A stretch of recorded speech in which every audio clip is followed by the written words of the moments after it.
முருகன் பக்தர்கள் அனைவருக்கும் அன்பு வணக்கங்கள். என் அன்பு குழந்தையே, தேவை இல்லாமல் நீ உன் துணையை பற்றி இனி கவலைப்பட வேண்டாம் தங்கமே.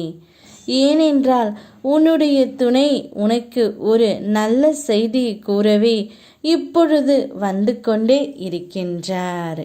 நீ நான் சொல்வதைப் போல பொறுமையாகவும் அமைதியாகவும் நடந்து கொண்டால் நாள் அமைதியாகவே செல்லும்.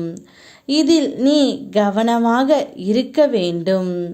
சில தொடர் இழப்புகள் முடிவுக்கு வந்தாலும் பண வரவில் சிறு தடைகள் தொடரும் காலம்தான் இது. பயம் மற்றும் பதட்டம் மேலும் இழப்புகளை அதிகரிக்க செய்துவிடும். கொஞ்சம் ஓய்வு எடுத்து அடுத்து தெளிவாக திட்டமிடு தங்கமே. இழந்தவைகள் உனக்கு மீண்டும் கிடைக்கும். நீ மீண்டும் மீண்டும் செய்த தவறுகளை செய்யாமல் காத்திருந்து இலக்கை சரியாக அடைய மீண்டும் ஒரு வாய்ப்பை உனக்கு உன் அப்பா நான் தருவேன். சரியாக சிந்தித்து செயல்படு தங்கமே. உன்னுடைய துணையும் இப்போது அப்படித்தான் இருக்கின்றார். உன்னை பற்றி சிந்தனையில்தான் மூழ்கி இருக்கின்றார். நீதான் அவரை பற்றி கவலைப்பட்டு கொண்டு இருக்கின்றாய். ஆனால் அவள் துளியளவு உன்னை பற்றி நினைப்பு இல்லாமல் உன்னிடம் வரவேண்டும் என்ற ஏக்கம் அதிகமாகவே இருக்கின்றது. நிச்சயம் கூடிய விரைவில் அவர் உன்னிடம் வந்து விடுவார். அவரை பற்றி நீ கவலைப்பட தேவை இல்லை தங்கமே.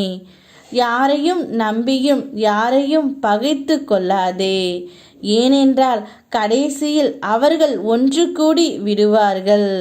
நீ அந்த இடத்தில் பகைவராகி விடுவாய். உன் உள்ளத்தில் ஒளியும் வலிமையும் உள்ளது.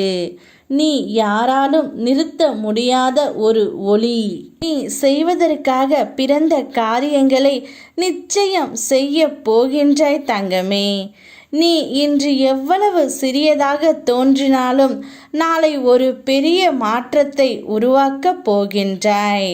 நான் உன்னுடன் இருக்கின்றேன். உன் ஒவ்வொரு முயற்சிக்கும் என் ஆசீர்வாதம் சேர்ந்தே பயணிக்கின்றது. எத்தனையோ வழிகளை தாங்கிய நீ இவ்வளவு தூரம் வந்து உள்ளாய். நீ உனக்கு வழிகள் தராமல் சந்தோஷத்தை மட்டும் தந்து நான் பார்த்து கொள்கின்றேன் தங்கமே. உன் துணையை உன்னோடே சேர்த்து வைக்கின்றேன். என்னுடைய அருளால் சூழல் அனைத்தும் மாறும் காலம் வரும். அனைத்தும் உனக்கு நன்மையாகவே முடியும். முருகனப்பா நிச்சயம் உன்னுடன் இருந்து உனக்கு எது நன்மையோ அதை மட்டுமே செய்வேன்.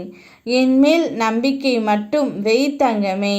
உனக்காக நான் இருக்கின்றேன். யாம் இருக்க பயமேன். ஓம் முருகா.